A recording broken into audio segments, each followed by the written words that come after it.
रहा हूँ तो इसके बारे में आपको बताऊंगा। देखिए मैंने ऑन किया है, इसकी एलईडी ग्लो हो रही है, एलईडी आपको जलती हुई दिखाई दे रही है, लेकिन ये सप्लाई ओके नहीं है, इसकी पीएफसी में प्रॉब्लम है। ये सप्लाई पूरी तरह से बंद आई थी मेरे पास।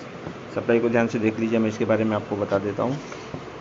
तो देखिए मैंने क्या किया, इसके जो पीएफसी के मॉसफेट है इसको मैंने रिमूव कर दिया, निकाल दिया। शॉर्ट थे दोनों, ये रेजिस्टेंस जल गया था, इसको मैंने डाल दिया यहाँ पे। ये 0.1 का रेजिस्टेंस है और ये ब्रिज डायोड शॉर्ट था।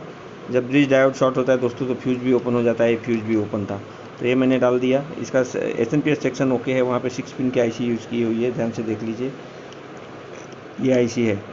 तो ये सेक्शन ओके हो गया। एसएनपीएस सेक्शन होने के बाद में आउटपुट आ जाता है, इसलिए एलईडी ग्लो हो रही है। लेकिन पीएफसी में प्रॉब्लम क्या है, देखिए पीएफसी में जो इसकी आईसी लगी हुई है, पीएफसी 46 इसका नंबर है। आईसी दिखाने की कोशिश करता हूँ, शायद दिख जाए आपको। बहुत ही फेंट नंबर है, वो साफ़ करने के बाद में नंबर निकलता है।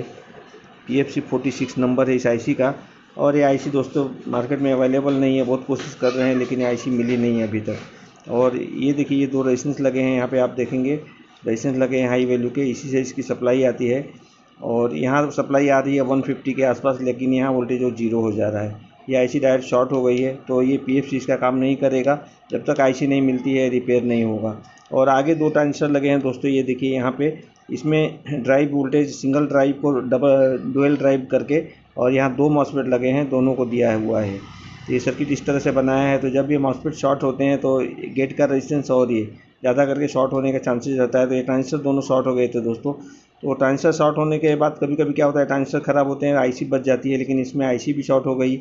और आईसी तो जब मॉसफेट शॉर्ट होते हैं तो आईसी शॉर्ट होती है, लेकिन इसमें चांसेस रहता है कि अगर सेंस के थ्रू कुछ वोल्टेज आता है तो ये ट्रांजिस्टर के कारण बच जाता है। गेट तो डायरेक्ट रहता है, तो गेट से भी कभी कभी डैमेज हो जाता है। गेट का कनेक्शन दोस्तों आया है इस रेजिस्टेंस से, देखिए पतला सा ट्रैक आया है, ये ट्रैक है ना, वो गेट के लिए गया है दोस्तों। ये ट्रैक भी क्या होता है, कभी कभी जब रेजिस्टेंस चलता है तो ये ट्रैक भी कट हो जाता है, इसके वजह से गेट वोल्टेज नहीं मिलता है और मॉसफेट आपका ब्लो होते रहता है। तो इस ट्रैक को जरूर चेक करें, बिल्कुल बारीकी से चेक करना है कि ट्रैक आपका कंटिन्यूटी बराबर यहाँ तक आ रहा है या नहीं आ रहा है।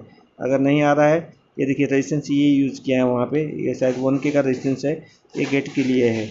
और ये यहाँ से आता है ट्रैक, ये ट्रैक को चेक करना बहुत ज़रूरी है, बहुत ध्यान से चेक करें इसको, नहीं तो आपका मॉसफेट जाते रहेगा। मॉसफेट का बहुत लोग फॉल्ट पूछते हैं कि मॉसफेट बार बार जा रहा है, तो दोस्तों 2 रीज़न रहता है। एक तो मॉसफेट मार्केट के डुप्लीकेट रहते हैं, कुछ होते हो जाते हैं, और नहीं तो ये गेट का कनेक्शन की वजह से बहुत ज़्यादा मॉसफेट उठते हैं, या कभी कभी ड्राइव ज़्यादा होने से उठते हैं। तो आप वो ज़रूर चेक करें। और सप्लाई को आप इस तरह से आराम से रिपेयर कर सकते हैं। देखिए कि बहुत क्लीन सप्लाई है, बिल्कुल पीछे से बैग एकदम क्लीन है। और मैंने खाली मॉसफेट निकाले हैं, ब्रिज डायोड डाला है, फ्यूज़ डाला है और एक ग्राउंडिंग का रेजिस्टेंस, 3 ही चीज़ डाला, उसके बाद सप्लाई ऑन हो गई। लेकिन पीएफसी के कारण काम रुक गया है इसका।